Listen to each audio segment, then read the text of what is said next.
Hi friends, இன்றைக்கி நம்ம வீடியோவில் நல்ல ஹை ப்ரோட்டீன் இருக்கிற தோசை தான் பார்க்க போகிறோம். இந்த தோசை பார்த்திங்கன்னா நான் சொல்கிற அளவுக்கு மெஷரிங் போட்டிங்கன்னா சூப்பராக வரும். நல்ல முறுமுறுன்னு சூப்பராக இருக்கும். இது ஹை ப்ரோட்டீனில் இருக்கிற நல்லா பெரியவங்களும் சாப்பிட்லாம், குழந்தைங்களும் நல்லா தாராளமாக கொடுக்கலாம். வாங்க அதை எப்படி செய்கிறதுன்னு பார்க்கலாம். வீடியோக்குள்ளே போயிடலாம். பச்சரிசி அரைக்கப் எடுத்துக்கலாம். இது கூடவே நம்ம 2 டேபிள் ஸ்பூன் அளவுக்கு பாசிப்பருப்பு, 2 டேபிள் ஸ்பூன் கடலைப்பருப்பு, பச்சை பயிறு, துவரம்பருப்பு, உளுந்து 2 டேபிள் ஸ்பூன், எல்லாமே 2 டேபிள் ஸ்பூன் சேர்த்துனா போதும். உங்கள்கிட்ட மைசூர் பருப்பு இருந்தால் சேர்த்திக்கலாம், இல்லைன்னா பரவாயில்ல, ஸ்கிப் பண்ணிக்கலாம். இதை நல்லா நம்ம வாஷ் பண்ணி எடுத்துக்கலாம்.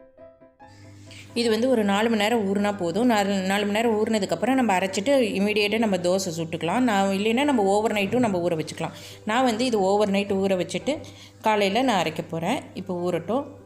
இப்போ பாருங்கள், மார்னிங் எல்லாம் வடிகட்டி எடுத்துட்டேன். இப்போ இது ஒரு மிக்ஸி ஜாரில் போட்டுட்டு இஞ்சி கொஞ்சமாக நம்ம போட்டுக்கலாம். ஒரு இஞ்சி இல்லைன்னா 2 இன்ச்சு சைஸுக்கு இஞ்சி சேர்த்திட்டு 2 பச்சை மிளகா சேர்த்திக்கிறேன். குழந்தைங்க சாப்பிட்றதுனால 2 சேர்த்திக்கிறேன்.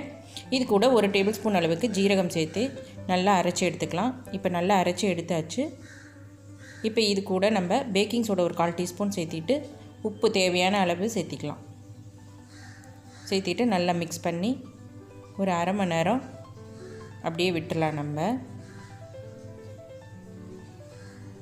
பாருங்கள், இந்த அளவுக்கு நம்ம கொஞ்சம் லிக்விடாக இருந்தால் நல்லாயிருக்கும். நல்லா ஊற்றுறதுக்கு நல்லாயிருக்கும். திக்காக இருக்கக்கூடாது, ரொம்ப கொஞ்சம் லிக்விடாகவே இருக்கட்டும். இப்போ நம்ம தோசை ஊற்ற ஆரம்பிச்சிடலாம். இந்த தோசைக்கு அரிசி சேர்த்தோம் இல்லைங்களா, அது நீங்கள் பச்சரிசி சேர்த்திக்கலாம், எந்த சாப்பாடு அரிசி இல்லைன்னா இட்லி அரிசி எது வேணால் சேர்த்திக்கலாம், நம்ம இஷ்டம் தான். பச்சரிசி சேர்த்துறதுனால நல்லா முறுமுறுன்னு வரும். அதனால தான் நான் பச்சரிசி போட்டிருக்கேன்.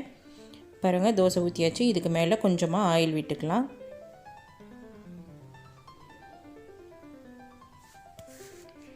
இதில் நீங்கள் வேணும்னா ஆனியன், கேரட்டு, பீட்ரூட்டு இந்த மாதிரி நம்ம போட்டுக்கலாம்.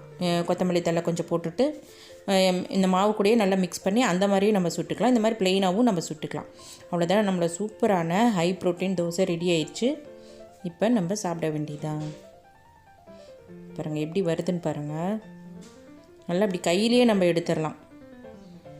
தோசை கரண்டியே தேவையில்லை, நல்லா கையிலேயே நம்ம இப்படி வந்துடும், ஒட்டாமல் வந்துடும். சூப்பராக ரெடி ஆகிடுச்சு பார்த்தீங்களா. இதை நீங்களும் செஞ்சு பார்த்துட்டு கமெண்ட் பண்ணுங்கள் ஃப்ரெண்ட்ஸ், எப்படி இருக்குதுன்னு.